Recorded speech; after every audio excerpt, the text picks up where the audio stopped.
사랑하는 영락교회 지체들에게 주 안에서 평화 인사를 전합니다. 오늘은 2014년 6월 7일 금요일입니다. 오늘의 묵상 본문은 이사야서 5장 1절로 7절까지의 말씀입니다. 오늘 본문 말씀 5장 1절부터의 말씀은 이렇게 시작합니다. 나는 내가 사랑하는 자를 위하여 노래하되 내가 사랑하는 자의 포도원을 노래하리라. 내가 사랑하는 자에게 포도원이 있으며 심히 기름진 산으로다. 우리 오늘 본문 5장 1절부터 7절까지의 말씀은 흔히 이사야의 노래 또는 포도원의 노래 이렇게 불리는 이런 그 이사야의 시죠. 시면서 동시에 노래입니다. 오늘 말씀이 이제 굉장히 사실은 그 깊이 고민해봐야 될 그런 깊이가 들어있어요. 모든 말씀이 그렇겠지만 이사야서는 특히 그렇죠. 그 중에서 이 5장의 포도원의 노래는 여러 가지 우리에게 도전이 되는 말씀입니다. 첫 번째 우리가 만나게 되는 부분은 이사야서를 선지자로 부르심이 6장 말씀에 나옵니다. 6장 말씀에 나오는데 지금 포도원의 노래라고 하는 이것이 하나님께 받은 계시다라는 말이 없죠. 그렇다면 이 노래는 그냥 이사야가 자기 얘기하는 건가? 그렇지 않죠. 하나님 안에서의 하나님의 감동되어서 하나님의 노래를 부르고 있는 겁니다. 그렇다면 선지자로 부르심을 받아서 그것을 계시적으로 말씀을 선포한다는 것과 주님께 붙들려서 주님의 말씀을 노래한다는 것의 차이는 뭘까라는 도전을 처음 만나게 되죠. 오늘 말씀 가운데 깊은 도전이 많아요. 이건 뭘까 하는 건 첫 번째 도전을 맞이하게 됩니다. 우리 주중에 수요일 날 오전에 우리 큐티 모임을 하는데 그때 한 성도님이 그런 질문을 하세요. 교우가 주님의 부르심, 주님의 소명 가운데에서 나의 은사를 발견되는 것. 그러니까 소명의 부르심을 받아서 주님이 부르신 자리에 갈 때 그때 나의 은사가 드러나는 것인지 아니면 은사가 드러나서 주님의 부르심을 받게 되는 것인지 그걸 물어보시는 겁니다. 근데 사실은 그것을 이제 기계적으로 나눌 수 있는 것은 아니죠. 그러나 부르심을 받았기 때문에 은사가 드러나는 게 아니라 또 은사가 드러났기 때문에 부르심을 받는 게 아니라 그것이 동전의 양면이라는 거죠. 근데 우리가 하나 봐야 될 것은 무엇이냐면 제가 요셉의 예를 들어드렸는데 요셉 같은 경우에 간수장을 하다가 애굽의 총리가 되었죠. 하루아침에. 그러면 애굽의 총리가 되어서 불후에 그런 바로의 권세를 내가 바로의 아버지가 되었다라는 것처럼 바로의 왕실을 책임지고 바로의 그 왕국 애굽을 책임지고 그 소아시아를 모두 책임지는 근동아시아를 책임지는 그런 지도자가 됐죠. 그런데 그 총리가 돼서 그 은사가 드러난 것이냐? 그럼 그렇지 않죠. 감옥에 있을 때 간수장을 하면서 그 섬김의 은사가 드러났어요. 주님 안에서. 부르심이고 나의 나됨을 살아가는 주님의 형상을 피워내는 생명을 피워내는 모습입니다. 그런데 간수장을 잘하니까 총리가 되었다? 간수장을 잘했는데 그 총리가 될 수 있는 자질이 되나요? 또는 총리가 됐기 때문에 주님이 은사를 부어주셨다? 부분적으로 맞을 수도 있겠지만 본질적인 것은 요셉의 요셉됨이 드러났다는 겁니다. 주님의 눈으로 보시기에는 간수장을 하는 것이나 감옥에서 애굽의 총리하는 것이나 왕실에서 다를 게 없어요. 우리의 눈으로 보면 달라 보이고 와 세계 제국의 총리가 돼서 대단하다. 감옥에서 간수장하고 있어. 안 됐네. 젊은 친구가 한번 피워보지도 못하고 너무 안 됐다. 그렇게 보지만 주님이 보시는 눈에는 다르다는 겁니다. 총리도 주님이 시키시는 거 간수장도 주님이 시키시는 건데 그 일의 경중이 어디 있겠어요. 주님의 일인데. 주님의 일 가운데에서는 귀하고 귀한 것이지 않은 것이 없습니다. 모두가 귀하고 모두가 선한 것이죠. 주님의 부르심 가운데 충성되고 또 나의 나됨을 피워내는 그 기쁨 가운데 주님과 함께하느냐 그렇지 못하느냐 그 차이일 뿐이에요. 오직 그것입니다. 그걸 피워내야 되는 거죠. 그래서 그 생명의 자기 자리를 찾아가는 것 뿐이에요. 예전에 한국에 이제 대통령도 하고 이런 분인데 장로님이시죠. 근데 그분이 이제 대통령이 돼서는 그렇게 칭찬을 못 받았던 것 같은데 그 전에 시장하고 또 기업에 있을 때는 신화였죠. 30대 그런 대기업의 건설사의 사장이 되고 신화를 이끌었습니다. 근데 그 그룹의 창업주가 이제 장로님을 회고하는 그런 인터뷰를 들은 적이 있는데 기사에서 재밌는 이야기를 하는 거예요. 예. 뭐 특별히 발탁한 것도 없고 왜 그 사람을 발탁하고 어떤 면을 보고 발탁했느냐. 그러니까 뭐 특별히 재능을 본 것도 없고 발탁한 것도 없다는 거예요. 예. 대리 때는 과장같이 행동을 해서 과장을 시켰더니 부장같이 역할을 해서 부장을 시켰더니 이사같이 역할을 하고 상무같이 역할을 하고 부사장같이 사장같이 회장같이 그런 안목으로 회사를 바라보고 그런 역할을 하기 때문에 자기가 하는 역할에 맞는 직분을 줬을 뿐이다. 이렇게 얘기를 하더라고요. 사실 그것이죠. 그겁니다.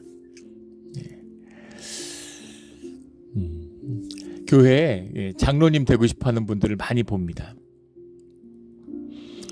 왜 장로가 되고 싶을까요? 물론 하나님의 소명이고 귀한 직분이기 때문에 그것을 감당하고 싶어하는 소망은 귀한 것이죠. 그런데 많은 경우에는 사실은 장로님이 높임받으니까 사람들이 존경받으니까 특히 이민사회에서는 뭐 이런 어떤 커뮤니티 구심점이 교회가 되는 경우가 많으니까 교회에서 장로님이 되면 이제 뭐 지도자로서 높임받고 그런 것이 좋아 보여서 그래서 장로 되고 싶어하는 분들도 있어요. 예전에 제가 만났던 분은 뭐 사람은 좋은 분입니다. 근데 신앙은 이제 연약한 분이죠. 근데 사람 참 좋은 분이셨는데 뒤에 장로님이 되셨어요. 근데 장로님이 되고 싶어 하시는 거죠. 그래서 왜 장로님이 되고 싶어 하느냐고 그러니까 그때 장로님들이 경기고등학교 나온 분들이 많았어요. 이 베이 지역이니까 이제 주로 이렇게 IT 이런 걸로 유학 왔다가 이제 그 미국 회사에 취업돼서 남은 분들이 많았죠. 그러다 보니까 이제 이 공학도들, 엔지니어들이 많고, 근데 한국에서 이제 엘리트들이 오다 보니까 그 경기고 출신들이 많이 있었던 거죠. 교인들 중에서도 많고. 근데 이분은 이제 경복고등학교를 나온 겁니다. 그래서 한국에서 예전에 그런 거 있었죠. K1, 뭐 K2 이래서 경복도 명문이지만 이제 경기만큼 이제 인정 못 받는 거죠. 그러니까 약간 자격지심이 있으신 거예요. 그래서 왜 경기만 나와야지 장로 될 수 있냐고 경복고등학교 나온 사람으로서 그 경복고등학교 명예를 걸고 한번 장로가 되고 싶다고. 그래서 그런 마음으로 절대 장로 되시면 안 된다고 그런 권면의 말씀을 드린 적이 있습니다. 그러니까 교회가 뭔지 장로의 부르심이 뭔지 이런 걸 전혀 모르시는 거죠. 사람이 나쁜 게 아닙니다. 좋은 분이에요. 헌신적인 분이에요. 그런데 이제 신앙의 연륜이 짧고 신앙이 연약한 분인 뿐인 거죠. 나쁜 게 아니죠. 아직 부족한 겁니다. 어린아이가 다 자라지 못했다고 7살짜리 아이한테 어른 구실 못한다고 뭐라 그러는 사람은 없죠. 그런 것처럼 그 믿음이 자라나야 되는 거죠. 어떤 분이 장로님이 되시는 거냐면 안수 집사인데 장로의 역할을 하는 분이 장로가 되는 겁니다. 교회에서 아버지와 같은 신뢰를 받고 그런 마음으로 교회를 돌보고 교회를 자기 몸같이 사랑하고 희생하고 그런 분이 그 역할을 맡는 거예요. 그래서 그게 피어나야 됩니다. 내가 장로 시켜주면 진짜 잘할 건데 진짜 열심히 할 건데 근데 절대로 그렇게 되지 않으려니와 준비가 안 된 분이 하게 되면 그럼 무너지죠. 그런 경우도 많이 보잖아요. 교회에서. 좋은 분이었어요. 안수 집사님으로서 뭐 하나 권사님으로서 부족함이 없는 분이었습니다. 근데 장로님이 된 다음엔 많은 것이 허물이 드러나는 거죠. 많은 부족함이 드러나요. 근데 그 부족함이 그분이 잘하고 못하고 오늘 본문 말씀과도 깊이 연관되어 있는 말씀입니다. 귀 있는 자는 들을지어다. 오늘 주님의 섭리에 관한 말씀인데 우리가 주님의 섭리를 잘 이해하지 못하는 거죠. 주님의 인도하심을 이해하지 못해요. 그걸 이해하지 못하면 오늘 포도원의 노래를 엉뚱하게 이해합니다. 대부분의 말씀 묵상이나 설교가 엉뚱한 방향으로 가요. 그는 주님을 잘 이해하지 못하기 때문입니다. 주님이 이루어 가시는 일이 있어요. 근데 준비가 안 됐는데 그 자리에 쓰게 되면 당연히 늘 주님의 뜻을 허물려고 하는 공격이 있죠. 대적의 공격이 있습니다. 그것 때문에 허물어지는 거예요. 축복의 자리가 아니라 저주의 자리로 바뀌고 말죠.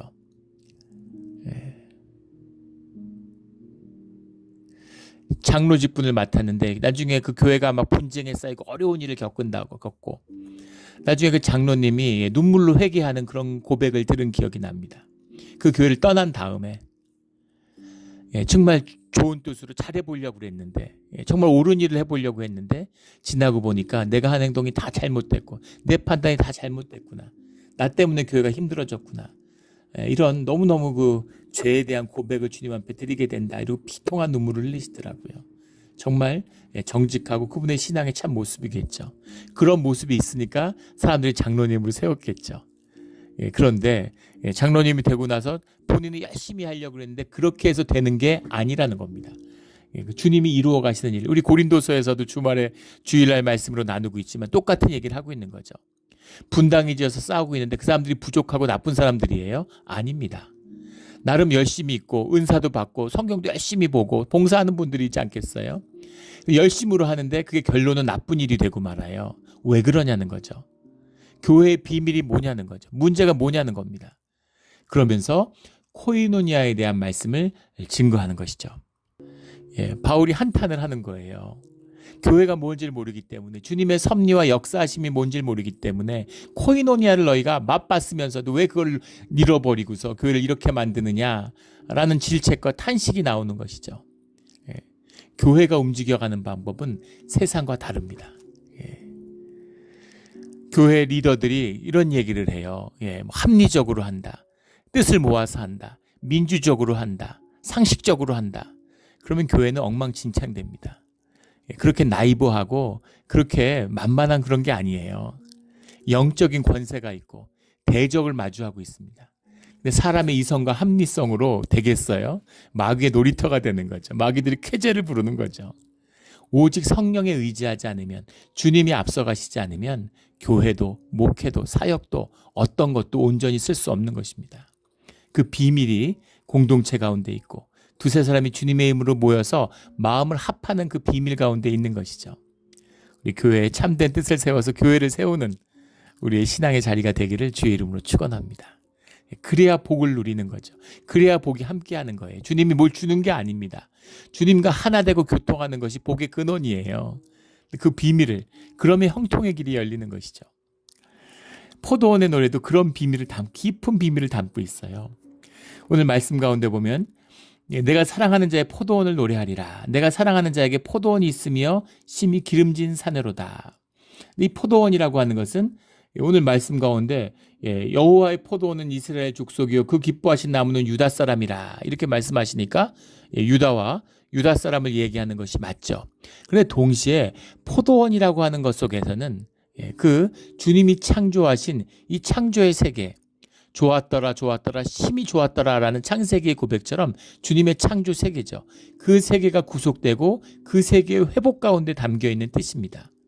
근데 좋았더라 그런데 오늘 나온 것처럼 들짝맛이 돼버린 거예요. 아주 아름다운 포도를 심었는데 왜 들포도가 났을까? 여기 나오는 것처럼 그 말씀인 거죠. 왜 이렇게 됐을까? 라는 주제가 담겨있는 겁니다. 포도원이 있으며 심히 기름진 산으로다. 기름진 산이라고 번역을 했는데 원문은 베케렌 이렇게 되어 있습니다. 베케렌이라는 게 산이고 벤이라는 게 아들이잖아요. 내 아들 산이다 이런 말이에요. 기가 막힌 표현이죠. 이 포도원이 내 아들이다. 자식보다 귀한 게 어디 있습니까? 이 표현이 절절히 와닿죠. 주님한테 아들이 있냐 없냐 이런 논의 신학적인 교리적인 이야기를 하려는 게 아니라 우리에게 와닿는 절실한 그 노래를 느낌을 우리에게 전해주고 있잖아요. 자녀보다 귀한 게 어디 있어요. 우리가 자녀를 위해서 목숨도 내놓죠. 자녀가 행복하고 자녀의 삶이 편하고 기뻐할 수 있다면 정말 목숨을 내놓는 게 아니라 고맙다고 큰절하고 내놓을 것 같아요. 그런 거죠. 그렇게 귀하고 사랑을 담은 거잖아요. 자녀가 아프면 내가 아프죠. 차라리 내가 아팠으면 이렇게 되는 거죠. 그런 그 하나됨, 사랑을 노래하는 사랑의 노래죠. 포도원은 내 사랑하는 자의 포도원, 내 사랑하는 자를 위하여, 내가 사랑하는 자에게, 이게 사랑이잖아요. 주님의 마음이 전해지고 있는 거죠. 내 아들 산이야. 그냥 산이 아니라 내 생명보다 소중한, 내 생명도 내줘도 아깝지 않은 그런 것이라는 거예요. 그래서 포도원이라는 것이 관계잖아요. 내가 포도밭하고 이 포도원 내가 귀해. 근데 포도원에 무슨 병이 들고 포도원에 불났다고 해서 내가 차라리 내가 죽는 게 나아, 이런 포도원 주인이 누가 있겠습니까? 사물과의 관계가 아닌 거죠. 자식과의 관계. 아들, 내 아들인 거죠. 예. 나의 유업을 물려받은 내 생명보다 귀한 아들 포도원이다. 아들 산이다. 예, 이 말 속에 주님의 사랑의 깊은 뜻이 들어있습니다. 우리 사랑을 붙들고 사랑을 놓치지 않는 사랑 가운데 살아가는 그런 우리 모두가 되기를 주의 이름으로 축원합니다. 이 이사야서를 읽으면 이게 많이 마음이 절절히 와서 닿죠. 주님의 사랑이에요. 진노하고 화난 것 같지만 사랑이 들어있는 거죠. 예.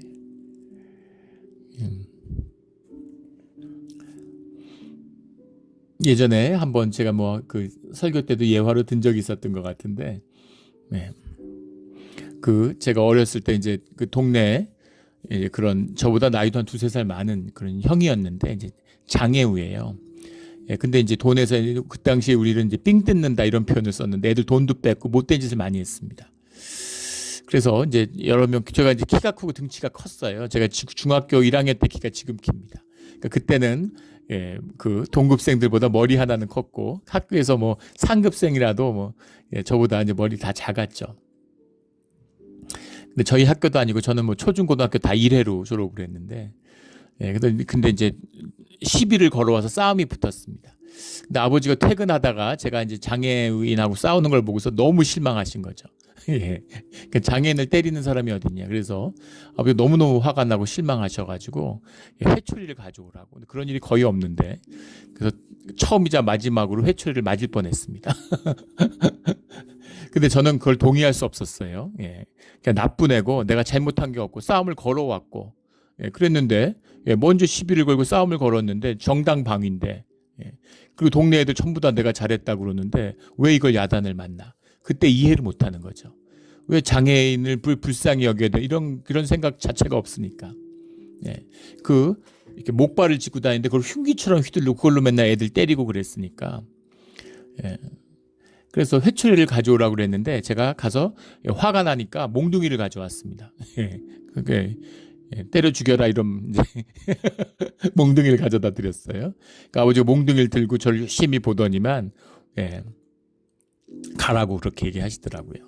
그리고 나중에 어머니하고 얘기하는 밤중에 엄마하고 얘기하는 것을 제가 엿들었는데 예, 어머니한테 강윤이가 아주 깊이 반성을 하고 애가 아주 제대로 됐다고 칭찬하시는 거예요. 예, 자기가 뭘 잘못하는지를 알고 예, 회초리 갖고 그러니까 이 몽둥이 가져온 거 보라고 그러면서 아버지 굉장히 흐뭇해 하시더라고요. 근데 사실은 반성도 전혀 없었고 잘못했다는 생각도 전혀 없었습니다. 예. 근데 그 속에서 제가 느꼈던 건, 어떻게든 자식을 좋게 보려고 하는, 자식에 대한 깊은 애정이 있어서 뭐라도 좋게 여기고 싶어 하는, 예. 그런 말이 있죠. 예. 와이프가 좋으면 처갓집 기둥에 절을 하고, 예. 며느리가 미우면 며느리 발꿈치도 밉다고. 발꿈치가 밉다는 게 뭐겠어요? 뭐든지 다 미운 거죠. 예. 근데 좋아 보이면 예, 심지어는 그 집에 와이프 사는 처갓집 기둥도 좋은 거예요. 그런 거죠.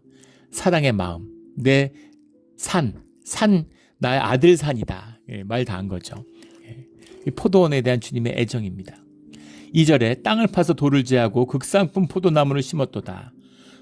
그 중에 망대를 세웠고 이사야서가 선지자로 부르심을 받았는데 선지자로 부르심을 받으니까 주님의 성령이 감동되어 가지고 계시가 임하고 선지자로 활동이 시작되는 것이 아니라 주님의 은혜 가운데 함께하고 주님의 말씀이 임해서 말씀 가운데 함께하기 때문에 말씀을 선포하는 선지자로서의 부르심이 이루어지는 거죠. 예. 그래서 선지자로서 어떤 활동을 했느냐, 어떤 역할을 했느냐라는 것은 이 이사야서의 존재와 엮여져 있는 이야기라는 겁니다. 이게 나의 아들 산이다라는 것처럼 주님의 깊은 사랑 가운데 있는 그 존재에 담긴 비밀이죠. 귀한 것이에요. 뭘 하고 안 하고 선지자로서 역할을 잘하고 못하고 뭘 했고 안 했고가 중요한 게 아니라 어떤 존재로서 주님 안에 있었느냐, 주님과 어떤 관계를 맺었느냐라는 것이 부르심의 내용이라는 겁니다. 실제라는 거예요. 본질이라는 겁니다. 그게 중요하다는 거예요. 이게 중요한 겁니다. 목회자들도 마찬가지죠. 막 무슨 큰 교회하고 사람들 많이 모으고 그러면은 우쭐하고 내가 큰일 했다 이렇게 생각하고 뭐 교회가 자꾸 힘든 데 있으면은 나는 뭐 이거밖에 그릇이 안 되니까 뭐 이런 식으로 의기소침해질 수 있겠죠. 뭐 막 이렇게 무슨 선교사로 나가가지고도 막 수만 명한테 막 세례주고 막 교회 수십 개 세우고 이러면 막 큰일 한 것처럼 이러고, 예, 가가지고 막 힘들게 어려운 이런 거 교회 아니라고 고생하고 이러면은, 예, 그러면 막 이렇게 힘들어하고, 그런 게 아니라는 거죠. 뭘 하느냐가 중요한 게 아니라 주님 안에 있느냐 없느냐, 주님과 함께 하느냐 안 하느냐가 중요한 거예요. 그것을 대표적으로 보여주신 분이 예수님이죠. 여호와의 싹이잖아요. 예, 구원의 싹을 보여주셨죠. 예수님 능력이 있는데 사람들 막 수천 명 다 고쳐주지, 예수님 고쳐준 사람이 몇 명 안 돼요. 예, 물론 성경에 기록된 것보다 더 많이 고쳐주셨겠죠. 그러나 그렇다고 해서 아픈 사람이 얼마나 많습니까? 그 주님이 하시려고 그러면 아픈 사람 다 고쳐주는 정도가 아니라 그 병을 없애버릴 수도 있겠죠. 말라리아 환자를 고치는 게 아니라 모기를 없애버리면 되잖아요. 주님한테 그런 능력이 있으시잖아요. 근데 주님은 사람 고치러 오신 게 아니라는 겁니다. 심지어 제자들이 와서 주님의 이름으로 사람을 고쳤습니다. 근데 너 누구냐? 이렇게 물어보신다는 거죠. 예, 뭘 하고 안 하고 중요하지 않아요. 이 이사야서에 흐른 핵심적인 말씀, 남은 자의 역사의 핵심적인 말씀, 5장까지는 심판에 대한 말씀을 하고 계시죠. 예고편이에요. 화 있을진저라는 우리 다음에 나눌 말씀으로서 5장까지의 결론이 나오죠. 화 있을진저. 예. 그리고 6장에서 주님의 부르심을 얘기하고 7장에 가면 이제 구체적인 심판의 내용이 무엇인지가 나옵니다. 그런데 그 내용이 구체적으로 나오지만 핵심은 뭐예요? 아수를 들어가지고 예루살렘을 치신다는 거죠. 근데 결국은 그 심판이 아수를 향한 심판이기도 하고 예루살렘을 향한 심판이기도 하다는 거예요. 주님의 섭리를 이루어가는 그 비밀이 들어있다는 겁니다. 그래서 이 포도원의 노래를 오해하는 것이 내가 뭘 잘해서 잘못해서 주님이 무슨 상을 주고 벌을 주고, 초등학생의 믿음이 있으니까 유치원 초등학생 그러잖아요. 내가 잘하면 칭찬받고 못하면 야단 맞을 텐데, 그런 얘기가 아니라는 겁니다. 주님의 심판은 있는 거예요. 그러면 심판은 도대체 뭐냐? 내가 잘했는데 왜 심판받느냐? 우리 교회 세은 형제가 참 귀하죠. 그 해군 장교로 지금 여기 우리 해군대학원에 공부하러 와 있는데, 본인 공부도 바쁠 텐데 또 주일 애들 성경 공부를 인도하고 있어요. 짐 켈러 목사의 책을 가지고서 이제 그 아이들한테 숙제도 내주고 성경 공부를 하는데, 애들이 그걸 읽고서 아주 그게 좋은 것 같아요. 우리 막내도 그 공부를 하고 있잖아요. 저한테 질문이 얼마나 많고 얘기가 얼마나 많은지 같이 밥을 먹으면서 얘기하는데 저도 참 감사하고 행복해요.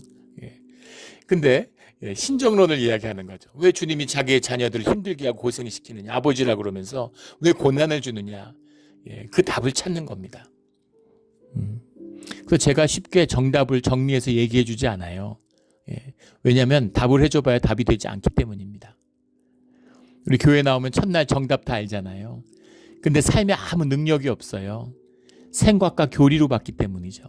그걸 삶으로 받지 않으면, 그 말씀을 삶으로 묵상하지 않으면 결국 아무것도 아니라는 걸 알게 됩니다.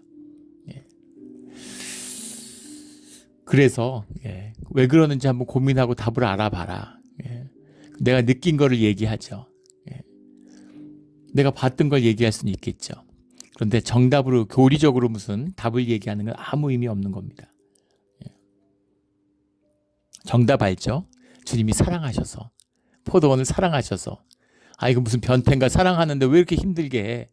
그런데 그 사랑 안에 깊은 뜻이 들어있다는 거예요. 섭리의 깊은 뜻이, 구원의 깊은 뜻이 들어있어요. 2절에 땅을 파서 돌을 제하고 극상품 포도나무를 심었도다. 그 중에 망대를 세웠고 그 안에 술틀을 팠도다. 좋은 포도 맺기를 바랐더니 들포도를 맺었도다. 바랐더니라는 말이 오늘 핵심 어휘인데, 이것이 구원사적으로 굉장히 중요한 말씀입니다. 바랐더니라는 말이 오늘 본문 가운데 3번 나오고 있는데, 사실은 그 하나는 7절에도 바라셨더니 2번이 나오는데, 사실 7절에는 한 번만 나와요. 뒤에 바라셨더니는 이제 이 순하게 읽히기 위해서 이제 추가한 것이죠. 앞에 말에 뒤에 말이 걸리니까 뭐 이렇게 해도 틀린 번역이라고 할 수는 없습니다. 한 번 나오는데 2번 나오는 것으로 썼고, 그 다음에 오늘 2절에 바랐더니가 나오고 4절에 기다렸거늘 이렇게 나오는데, 4절에 기다렸던 것들도 이 바랐더니하고 다 같은 단어입니다. 3번이 나오고 있어요. 카부라는 말입니다. 카부, 뭐 카부 뭐 이런 말인데, 카부라는 말이 이제 기다리다, wait for 이거죠. 기다리다라는 말입니다. 기다리는데, 좋은 포도 맺기를 기다렸는데, 이 기다림이라고 하는 것은 바랬다는 번역은 이상합니다. 기다렸다라는 말씀이 더 맞겠죠. 들포도라는 것이 이제 배우심이라는 말인데, 원형이 바쉬라는 말인데, 스팅킹, 악취예요. 냄새난다 이런 말입니다. 냄새나는. 이게 이제 이사의 독특한 표현이죠. 다른 선지자에서 찾기 어려운 냄새난다, 더럽게 냄새가 난다 이런 표현들을 자주 쓰는데 그 냄새나는 후각의 비밀이 크죠. 뭐 그 얘기를 다 나눌 수는 없지만 우리가 맛을 보면 단맛이 나는데 혀로 느낀 것 같지만 코로 느낀다는 거죠. 맛을 코로 느낀다는 거예요. 그래서 그 맛을 왜 코로도 느끼고 입으로 느끼기도 했을까? 기가 막힌 하나님의 또 섭리가 들어있는 거죠. 사람이 이런 사람 저런 사람 더러운 사람 뭐 여러 가지 그런 사람들과 같이 지낼 수 있는데 냄새나는 사람하고는 못 지낸다는 거죠. 저희 그 둘째도 이제 대학 기숙사 가서 3명이 방 하나를 같이 써요. 저도 깜짝 놀랐는데 진짜 작은 방, 둘이 쓰기도 좁은 방인데 근데 그 셋이 쓰더라고요. 그러니까 뭐 진짜 좁은 거죠. 이런데 어떻게 지내냐. 근데 애들이 뭐 시끄러워도 뭐 더러워도 뭐 성격이 안 좋아도 뭐 잠버릇이 이상해도 코를 골아도 같이 지낼 수 있는 거죠. 그런데 냄새나는 애하고는 같이 못 지낸다는 겁니다. 그래서 같이 동료가 있는데 얘가 씻지를 않는데요. 한 달 내리도 씻질 않으니까 냄새가 나니까 냄새 나는 애하고 못 견뎌서 거기 클래스메이트들끼리 걔한테도 얘기를 하고 학교에도 얘기를 해가지고 걔가 씻지 않으면 걔가 문제를 해결하지 않으면 같이 못 쓰겠다. 그리고 학교에서도 너 그 냄새 문제 해결 안 하면 너는 기숙사 나가야 된다. 이렇게 해서 냄새 문제를 해결했다는 거예요. 냄새 나는 애하고는 못 지냅니다. 후각이 그렇게 중요한 거예요. 그런데 그 냄새 나는 악취가 나는 이게 이제 들포도라고 해석한 것의 배우심의 뜻이죠. 냄새 나는 못 먹는 냄새 나는 걸 먹을 수는 없잖아요. 그런 들포도를 맺었다라는 거죠. 그랬는데 여기서 중요한 신학적인 도전이 나옵니다. 4절에 기다렸거늘 들포도를 맺음이 어찌된 일인고. 이게 무슨 말일까요? 이게 말이 됩니까? 말이 안 되잖아요. 주님이 전지전능하신 분이에요. 그리고 우리는 이 3차원, 물리학적으로 얘기하면 4차원의 시공간 안에 갇혀있기 때문에 과거와 현재와 미래라는 것은 우리의 문제입니다. 만약에 우리가 흔히 얘기하는 우리는 3차원에 살고 있는데 4차원의 존재, 시간을 넘나드는 존재가 한번 있다고 생각해 보세요. 우리는 3차원의 존재에 있는데 2차원의 존재하고 한번 대면한다고 생각해 보십시오. 우리가 딱 보면은 사과구나. 사과가 저렇게 생겼구나 하는 게 한 번에 보이죠. 하지만 2차원의 존재는 그 단면으로 보이잖아요. 단면을 보니까 하트 모양 같이 보이겠죠. 이건 하트 모양이네. 근데 우리가 보면 이건 사과 모양이네. 입체로 보니까 2D와 3D의 다이멘션이 틀린 거예요. 완전 다르게 보입니다.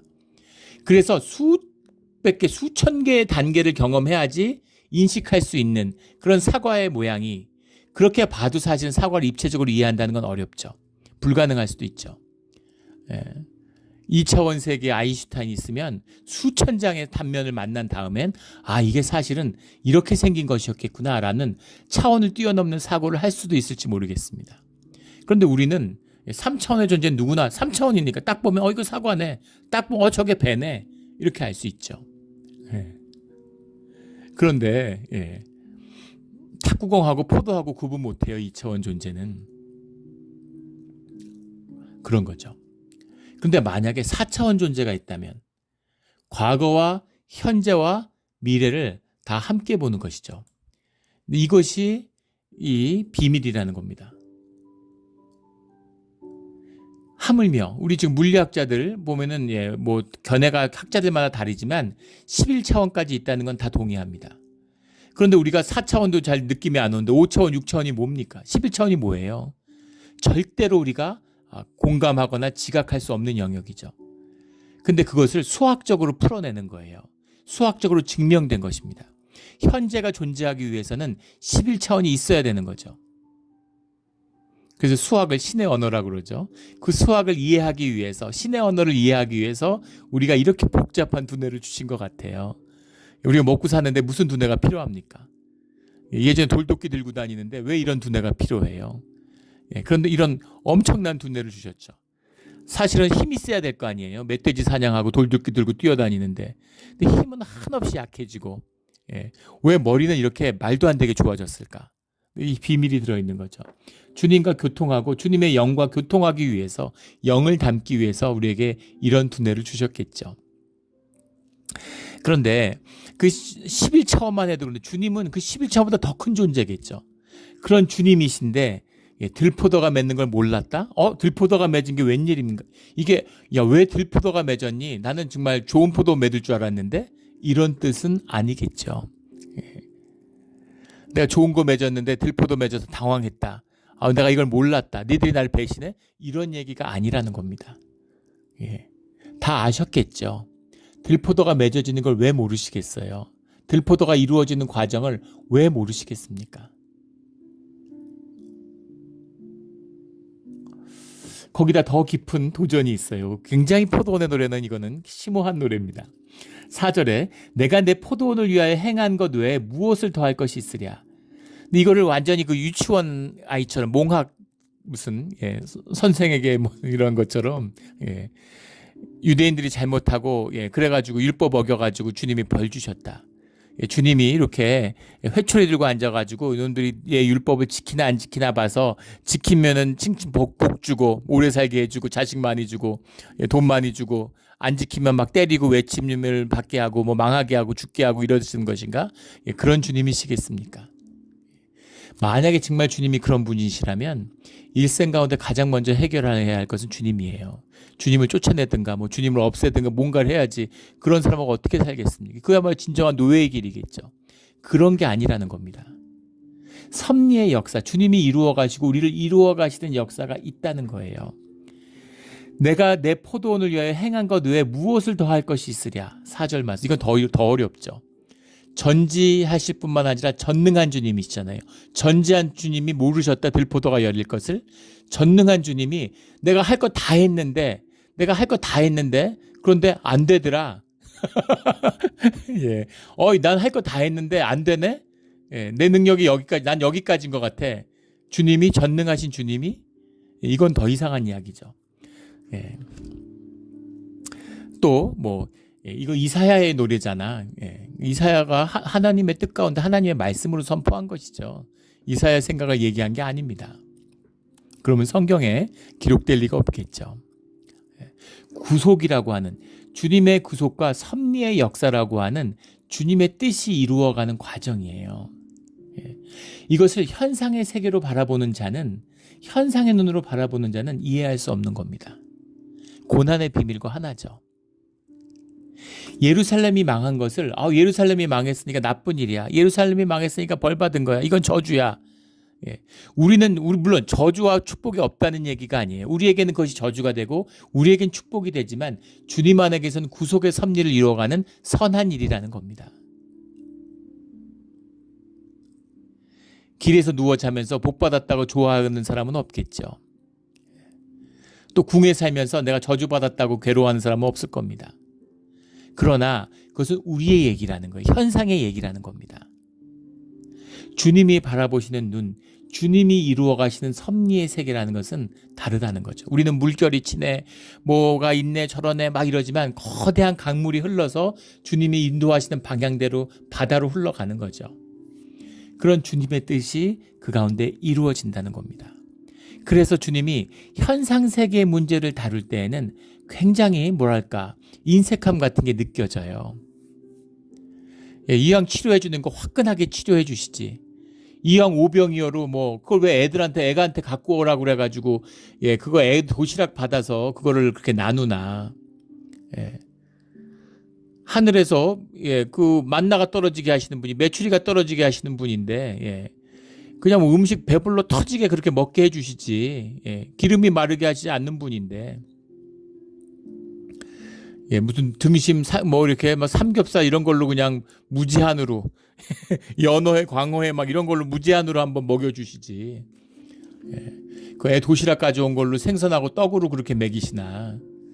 이왕 남겨서 12광주리 7광주리를 채우실 거면. 근데 주님이 정말 해주실 수 있는 최소한만 주시는 것 같아요. 근데 그렇게 보이는 것은 우리에게도 여전히 현상이 보이기 때문인 거죠. 주님이 말씀하고 주님이 보여주시고 주님이 함께하고 싶으신 것은 다른 차원이라는 겁니다. 아이의 도시락을 나누는 이유는, 주님이 연약한 자로 오신 이유는, 주님이 태어날 곳이 없어서 말구유에서 태어나시는 그 이유는, 왜 이렇게까지 연약하고 왜 이렇게까지 찌질하고 이렇게까지 빈태하고 왜 이래야 돼? 그런데 그 현상의 인색함 속에 들어있는 구원의 풍성함이 있다는 거죠. 끝없는 내 아들 같은 포도원. 내가 아버지예요.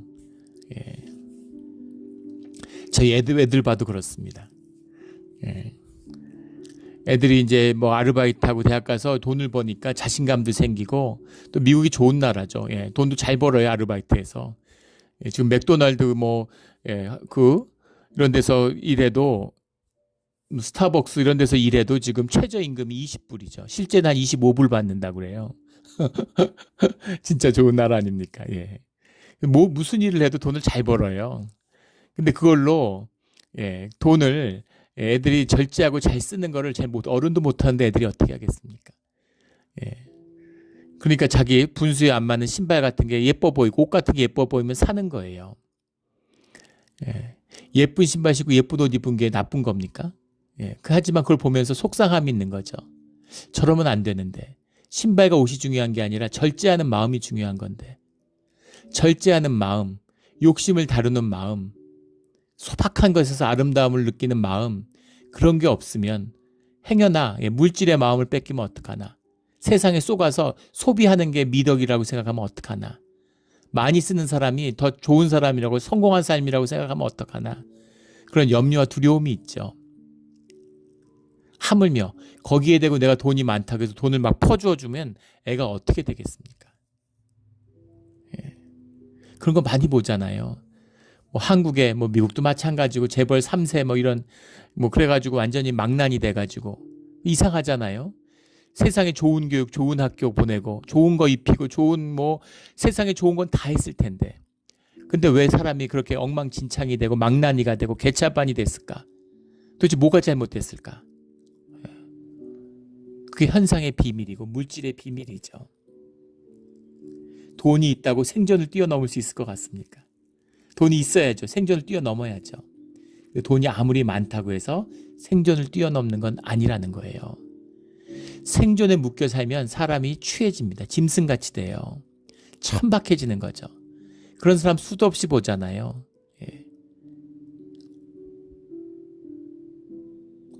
한국에 무슨 재벌 2세인데 뭐 이름만 대면 아는 재벌 기업의 회장이죠. 한국 재계의 지도자입니다. 리더예요.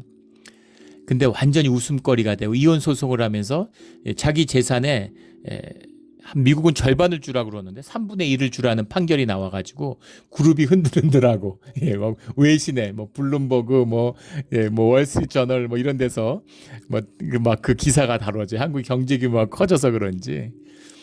그래서 그룹의 앞날이 어떻게 될까? 한국 경제가 어떻게 될까?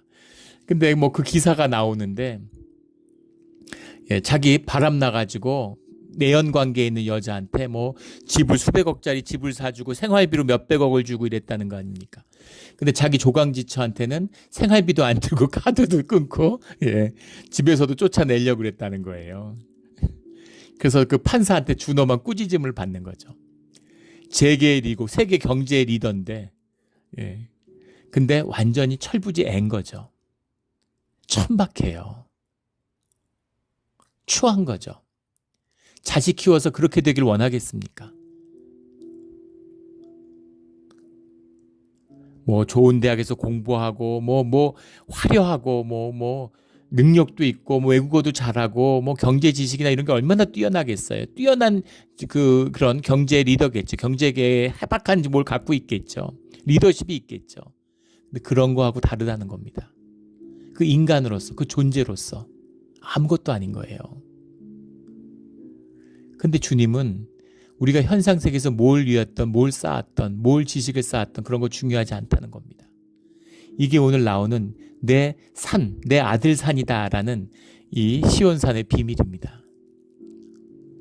주님이 우리를 사랑하시고 당신 목숨보다 귀하게 여기는 내 생명. 그런데 왜 현상 세계에서 이렇게 인색하실까? 좀 화끈하게 좀 주시지. 로또 같이 좀 화끈하게 좀 인생을 터뜨려 주셔야지. 근데 그게 우리에게 축복이 되지 않고 저주가 된다는 거예요. 축복과 저주를 현상 세계를 바로 보지 못하면, 그걸 뛰어넘지 못하면 절대 알 수 없는 노래. 이것이 포도원의 노래인 것이죠. 성경의 이사야서의 말씀이고 성경의 가르침이죠. 오늘 주님의 그 인색함이, 오늘 그 5절에 나오는 울타리를 걷어서 먹힘을 당하게 하며, 이 먹힘을 당한다라는 말이 포도원을 삼킨 자라는 3장 14절과 똑같은 말입니다. 레바에르라는, 태운다는 말이에요. 원형은 다 태워버린다는 겁니다. 울타리를 걷어가지고 짓밟히게 되고 황폐하게 되리고, 내가 가지를 자르니 전지 안 해준다는 거죠. 북을 돋우지 못하여, 우리 여기서 우리말, 순 우리말입니다. 우리 북돋는다, 용기를 북돋는다는데, 북이라는 게 흙이란 말이죠. 흙의 순 우리말이에요. 그래서 뭐 고추밭에 북을 줬다 이런 말들 하죠. 농사 짓는 분들이. 흙에 미생물이 있고 영양분이 있잖아요. 그 흙을 이렇게 덮어주고, 흙을 더해, 나무 심을 때 흙을 부어줘야지 나무가 잘 자라지 않습니까? 단순한 흙이 아니라 흙이 영양분이 있고 그 안에 미생물들이 있고 이러니까. 그래서 흙을 돋아주지 않는다는 거죠. 찔레와 가시가 나고 구름에게 명하여 그 위에 비를 내리지 못하게 하리라.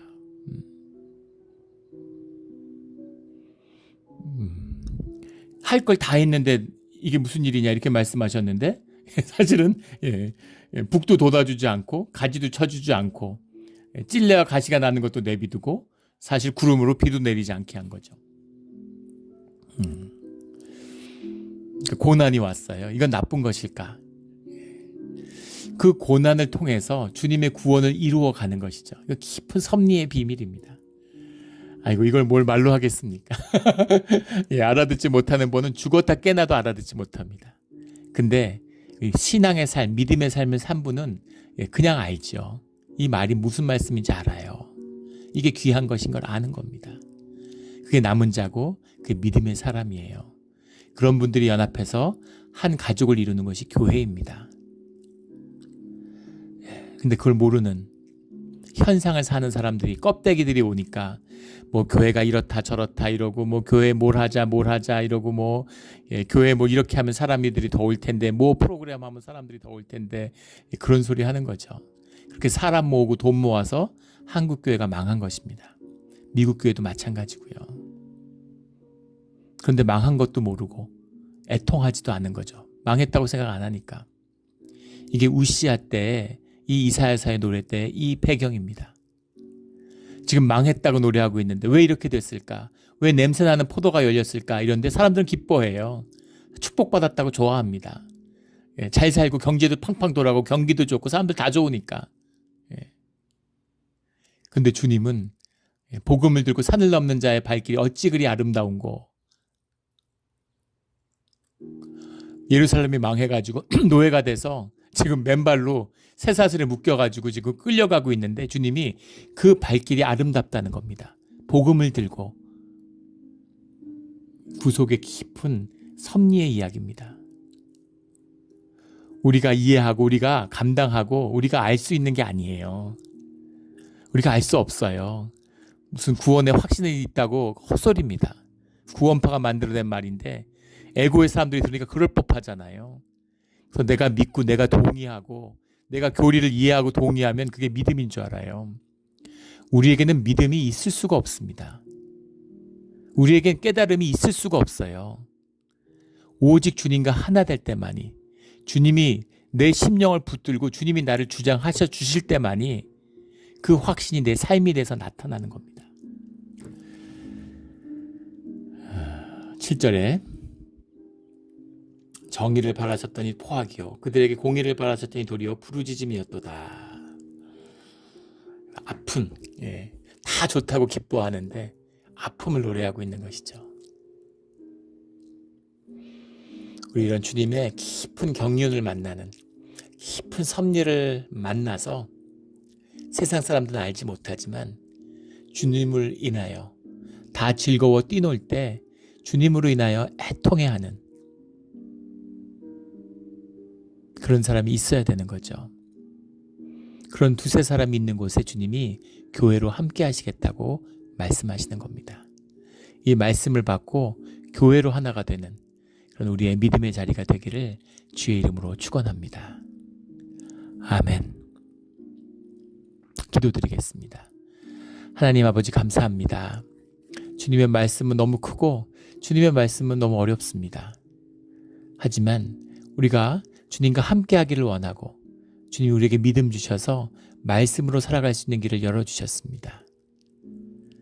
우리가 알 수 없고 이것이 얼마나 감사한 일인지 주님이 얼마나 큰 일을 행하셨는지 우리가 헤아릴 수조차 없습니다. 하지만 주님의 사랑으로 인하여 감사를 드립니다. 주님, 영원토록 함께하여 주시옵소서. 어떤 고난을 받아도 그 가운데 주님과 함께하는 남은 자가 되게 하여 주시옵소서. 감사하며 예수 그리스도의 이름으로 기도드렸습니다. 아멘.